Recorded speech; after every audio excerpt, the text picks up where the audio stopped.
السلام علیکم بچو آج پڑھو ففتھ کلاس اردو لیسن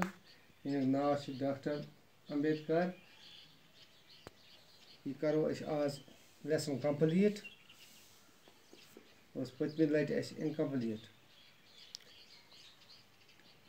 اپنے دونوں ہاتھوں میں پانی بھر لیا پنن دشن اتھن مز بور تم آب دیکھتے ہی دیکھتے تمام ہریجن اس پانی کو چھونے لگے وچھان وچھان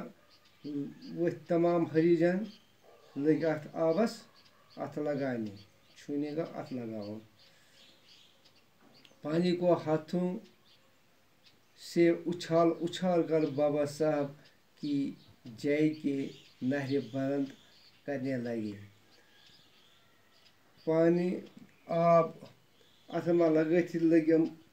بابا صاحب امبیڈکر نہر لگا دینے یہ بابا صاحب کون تھے یہ بابا صاحب کس یہ تھے ڈاکٹر بھیم راؤ امبیڈکر یہ ڈاکٹر بھیم راؤ امبیڈکر جنہیں لوگ بابا صاحب امبیڈکر کے نام سے بھی یاد کرتے ہیں یمس لوگ کران بابا صاحب امبیڈکر کے نام سے یاد یہ مارڈ کے اہم اور عظیم ستیہ گرہ کے قائدے اور بانی تھے یہ مارڈک اخ اہم عظیم ستیہ گرک بانی ڈاکٹر امبیڈکر 1899 میں پیدا ہوئے ڈاکٹر امبیڈکر 1999 مز زامت وہ امبیڈکر 1899 میں پیدا ہوئے ڈاکٹر امبیڈکر زامت 1899 مز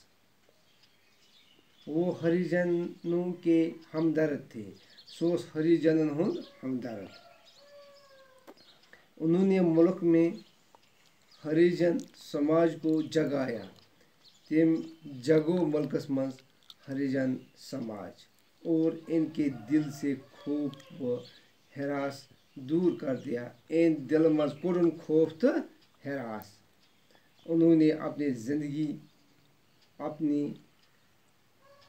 دوبی کچلی اور پسندیدہ ذات کے لوگوں کی ترقی کے لیے وقف کر دی تم کر پن زندگی امن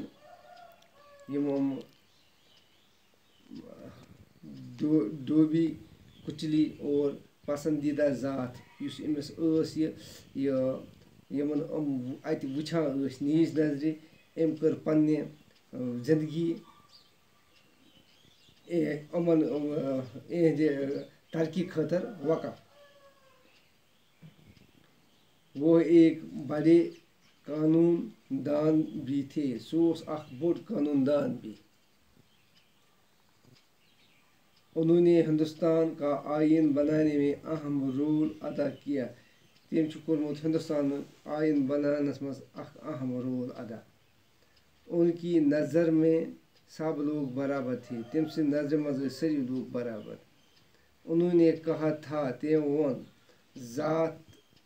پات اور بید بھاؤ بے معنی ہے تم ون ذات پات اور بید بھاؤ بے معنی وہ چاہتے تھے کہ سب کے ساتھ یکسر سلوک کیا جائے سہ چاہان پرت کنس ست گوس یکساں سلوک گھن بابا صاحب چاہتے تھے کہ ہر شخص کو اس کا جائز حق ملے بابا صاحب چاہان پرت کن شخصس گوس تم سن جائز حق ملن ڈاکٹر امبیڈکر 1956 میں اس دنیا سے چل بسے ڈاکٹر امبیڈکر کور انتقال یم دنیا مز 1956 مز بورڈس پہ لکھ میں سوالن جواب بیٚیہِ گژھِ کینٛہہ خٲرِج آیہِ مےٚ یِم گژھن تُلٕنۍ باقٕے وَسَلام.